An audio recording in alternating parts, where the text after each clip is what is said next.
Good evening, and welcome to Release Your Wings. I'm Dan Bagley, and I'm interviewing Shireen Chada of the Brahma Kumaris. Tonight we're going to discuss wants versus needs. We hope you enjoy this discussion. So Shireen, a lot of people have some confusion between what I really need, like a new blouse or a new shirt, a new car, versus it's just what I want. How do the BKs feel about this? You know, if you're not honest with ourselves about our needs and what is a want and what is a need, then all our wants camouflage themselves as needs. Mm-hmm. Believe it or not, I really don't need a new blouse. Right, because you've got your outfit. No, even otherwise, I probably have enough blouses to last me through. Mm-hmm. And if I'm wearing regular clothes, I would have enough blouses to last me through. And so it's not necessarily that those things I actually feel are wants. Mm-hmm. Wanting a new car, only if your car is broken down or it's causing so much misery that you're putting in too much money or something like that, maybe you need a new car, but otherwise you don't need these things. Right. So some people find themselves going to the mall just to, there's an emptiness in my heart somehow that I think I can fill with things. That's not very productive, I guess you'd No, feel. It's not very productive. There is this metaphor I want to use. If the sun, and I'm using the sun as the metaphor for knowledge, as this enlightenment, and I'm facing the sun and the shadow is behind me, and I feel that the shadow is like desires. So if I'm facing the sun, I'm doing enlightenment and I'm going towards the sun, then the shadow or desires will follow me. Mm-hmm. They'll come to me. Whatever I need, whatever I want will come. More than what I want will come. But if I'm going away from enlightenment, I'm facing away from it and I'm going away, then I'll chase them. Got it. How much ever I chase them, they'll keep going away from me. Got it. So I have to admit to the TV audience that I am a professor of advertising in mass communications. So in advertising, we're forever trying to convince people that they really want this new product. Now I'm going to put you on the spot because I'm sitting in front of you. Is this an immoral act to try to show people what they want, to sell things or not? And I won't have my feelings hurt on this. Immoral act. You know, morality and immorality is a very, it's a topic that is a little complicated, but I would say it's not consistent with values you might want to inculcate in your life. Okay. And especially because of whatever you try to give to other people is what you'll get back. Mm-hmm. And so if you're trying to sell you're trying to sell a car and you keep trying to sell a car, that your desires or your wants, you'll never feel fulfilled because you're trying to instill that in other people, and this is very subtle. So you'll never feel complete, you'll never feel content, you'll never be happy. So what I hear you saying is if you are selling the treadmill of more, you must have more to be happy, then you're on that treadmill yourself. Yeah, and also because you're the perpetuator of the treadmill, then your degree of discontentment is much higher. So if you're selling hunger, you're going to experience more hunger in that. But it seems to me that wants and needs are not just about material things. There's some intangible desires that we have. What would some of those be in your frame of reference? Which I feel are the most important things that we need to address is because of these intangible ones, then we go after tangible ones, is respect, honor, recognition, praise, all of these things. So let's say I have a desire for a new car, that I might want it because I want other people to know how fabulous I am because I have a new car, or I'm defining myself based on the car, or I'm defining myself based on the purse I carry, or things like that. Right. And so these intangible ones actually define my more tangible, they decide my more tangible ones.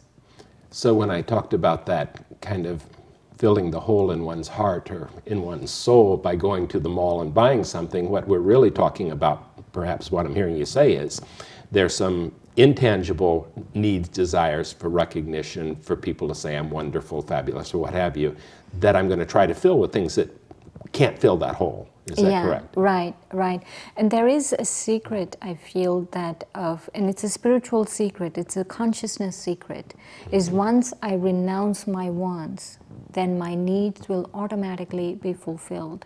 Because let's say a desire or a need for respect, or a need for love, or clothes, or food, they are basic needs. Some of them are basic needs. Right. And so those basic needs, if I renounce my wants, then those needs will be fulfilled. I see. Because I'm not chasing after false idols of sorts. I'm not wasting my time going after the brass that looks to me like gold. Exactly. In the world. So some of the things that we naturally have, if we don't attach them, I'm hearing you say, to the externals, is we'll naturally feel fulfilled with respect if we're not tying it to whether or not my car's newer than my next door neighbor's. Is that yes? Is Yes. that right? Yes, and also understanding that when I give respect, I automatically receive respect. It's not the things that I'm wearing or the things that I own. That's not what's going to make me more respected. I like this. You made me think of, this is kind of weird to admit about a college classroom, but a point I was making to my class just this past week was, because I give pretty hard exams, and not all of them did particularly well. And some were feeling bad about it, I think. But I said, I told them that it is not my job to have you love me.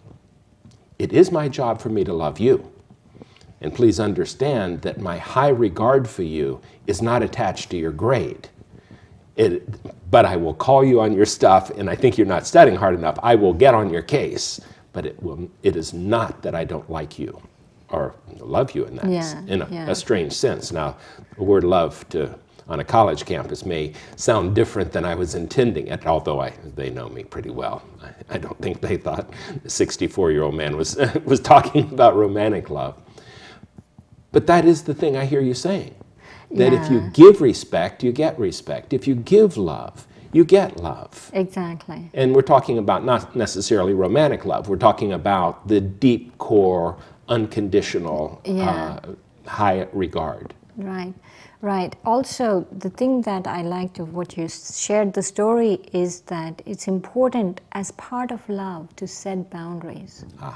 Sometimes law is a part of love. So good, then I wasn't stepping on any spiritual toes by saying you still have to do your homework. Because it is important. And so even with respect, or even with a need for love, a need for respect, it's important to recognize these things. It's important that every time you go to the mall and fulfill it with something external, you're losing this opportunity to look at yourself and see, what is it that I actually need? Because if I recognize my needs, then they will be fulfilled. And also, if I recognize my needs, then I can go, in my case, I actually go to a higher power, the divine source, to get my needs, to God, to get my needs fulfilled. And so it's not that all of us have needs, but where we get our needs fulfilled and making sure that we are not camouflaging them. So once again, you're going to your spiritual self to quiet the hunger that may otherwise have bothered you, that you need the new what have you. So if I give in and go shopping, or give in and go get a new car, then I feel cheating myself. Because in a funny way, there's a double bind. You spend your money, you run the credit card up, and a few days later, you don't feel any better. And you say, oh goodness, even with this, I feel awful. So you don't get the payoff. Yeah. It's research has shown that it takes about 3 months before things wear out. Yeah. Like a new car. Yeah, and that means our perception of how wonderful it is and the newness of it and how great it is. Yeah, I think that's probably accurate. And with other things like a new pair of shoes or a new blouse or something, Now, some people will say, yeah, but I got so many compliments. Is that satisfying the need or not? I feel that if you are propping yourself up because of people's compliments, then beware. You're like building your house on quicksand. So you're setting yourself up for a fall. Yeah. If you're because doing then that. when they don't compliment you, then you'll feel bad. Which that sort of makes me think of the addictive nature of some desires. In other words, it's one thing to say, yeah, I want a drink of water right now because I'm feeling a little thirsty, as my day's going to be ruined if I don't get a drink of water in the next 3 minutes. So do the BKs have a continuum of and where it gets dysfunctional? To have a preference is okay. I have a preference for such and such food. If they're not serving it, I'm all right, or is that? It depends on your level of where you want to go. Yeah. But if you really want to reach the highest level of freedom, the highest level of whatever, it's important to, there is actually a phrase which we use, and the translation of the phrase is to be ignorant of the knowledge of desire. So at the highest levels, there's really no preference. No preference. But also at the highest level is the maximum freedom. Right. And it's a freedom and a liberation that you get in a second. That you can get into a situation and you can get out of the situation in a second. And I cannot recall the quote, but it's from ancient scripture of, at the highest level, there is no differentiation. But the moment you make the slightest differentiation of two things, universes are set infinitely apart, something to that effect. So good versus bad, I have to have it versus I can't have it, those things suddenly emerge in that moment. Yeah. But most of us aren't going to get there. Okay, so... No, I have this vision that every one of us can get there because it's a very easy path to get there. There's no need, I feel, when these desires and these wants and all of these things, when they stick to us, like we have too much attachment to them. It's like we have all of this goo. Right. As soon as we let that go, the path becomes much faster, that you run faster. Those iron chains that are holding you back, it's a very easy path. So this key then is to let go of the attachments. And that would go the attachment of having that whatever, the attachment of getting the pat on the back, the attachment of being right and in control. Wow. Boy, that must be a little scary sometimes, is it? Or do you get unattached even to being afraid of it if you get to there spiritually?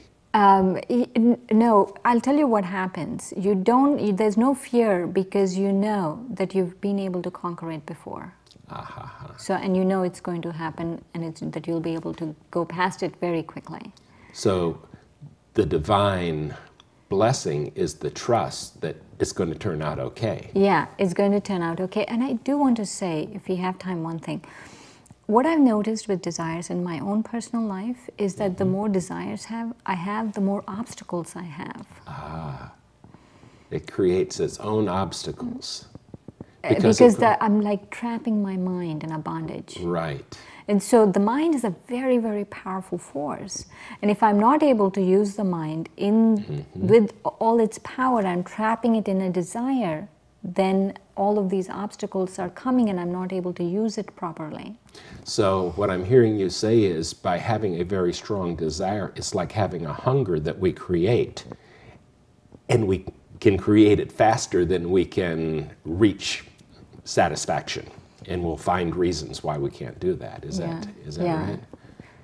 How interesting. Well, if everyone starts getting a little less desirous of things, what's that going to do to the economy? Oh, fabulous. I think that it's very beneficial for all of us in the long run. If we keep thinking about short-term things like what's going to happen to the economy now or tomorrow, then we are not really thinking unlimited about the resources that we are wasting by really being such a consumer society. I see. So if we stop focusing on the lack and trying to fill up the lack inside us, we'll be better at creating the world of possibility where things work so much better. Yeah, yeah. But you know, because this thing of go out and buy and make the economy better is Yeah. actually very, very instant gratification fixed to the economy. Yeah. Because you're not, there's such a complicated story of how things are manufactured and what happens and where they're manufactured and how there's an artificial demand created and how the natural resources are being depleted. So to be able to go into all of that in more in depth and understanding it makes it very easy to become free from that desire. Got it. Well, we have had a very interesting talk on wants versus needs. I've enjoyed it. I hope you have as well. Good night.